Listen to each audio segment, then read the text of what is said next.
सभी को जय मसीह की। सबसे पहले परमेश्वर को धन्यवाद देता हूँ और आप सभी को भी परमेश्वर की राज्य की सामर्थी वचन में हार्दिक स्वागत करता हूँ। आज मैं आप सभी के बीच में ऐसे विषय को लेकर आया हूँ, हमें संकट के समय में क्या करना चाहिए। आइए मेरे प्रियो, एक वचन को पढ़ेंगे। भजन संहिता 46 अध्याय का एक पद, साम 46 का पार्ट 1। परमेश्वर हमारा शरण स्थान और बल है, संकट में अति साहस से मिलने वाला सहायक। मेरे प्रिय, परमेश्वर के विषय में बाइबल इस प्रकार से बताती है, वो संकट के समय में अति साहस से मिलने वाला। मनुष्य के जीवन में जब संकट आ जाते हैं तो उसी समय मनुष्य जो दो ही रास्ता को सुनते हैं। उसी समय मनुष्य के जीवन में दो रास्ता होते हैं। एक रास्ता जो होते हैं परमेश्वर के राज्य से बाहर होने का, और दूसरा रास्ता जो होते हैं परमेश्वर की ओर करीब आने का।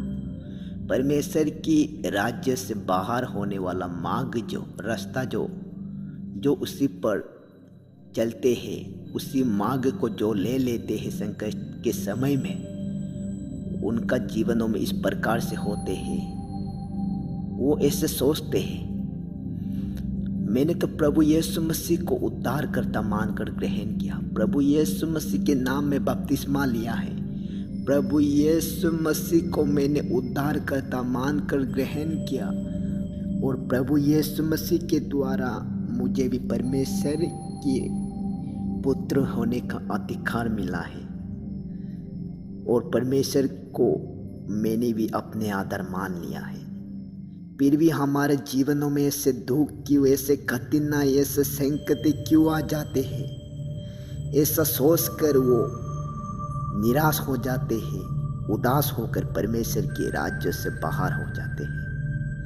लेकिन जो दूसरा मार्ग को परमेश्वर के करीब जाता है, उसी मार्ग को जो सुनता है उसी की ओर जाते हैं, उनका सोच इस प्रकार से होते हैं। हम मनुष्य खुशियाँ के समय में, आनंद के समय में परमेश्वर को भूल जाते हैं, लेकिन हमारे जीवनों में जब दुख संकट आ जाते हैं तो हम परमेश्वर से पुकारने लगते हैं। जब बीमारी, दुख, कमी गति आ जाए तो हम परमेश्वर से प्रार्थना करते हैं, और प्रार्थना करने के लिए मन करते हैं, क्योंकि ऐसे समय में जब हम प्रार्थना करते हैं तो टूटे हुए मन के साथ, पिसे हुए मन के साथ परमेश्वर से प्रार्थना करते हैं, और परमेश्वर हमारा प्रार्थना को सुनते हैं और हमारा पुकार को वो सुनते हैं, क्योंकि वो संकट के समय में अति साहस से मिलने वाला सहायक है।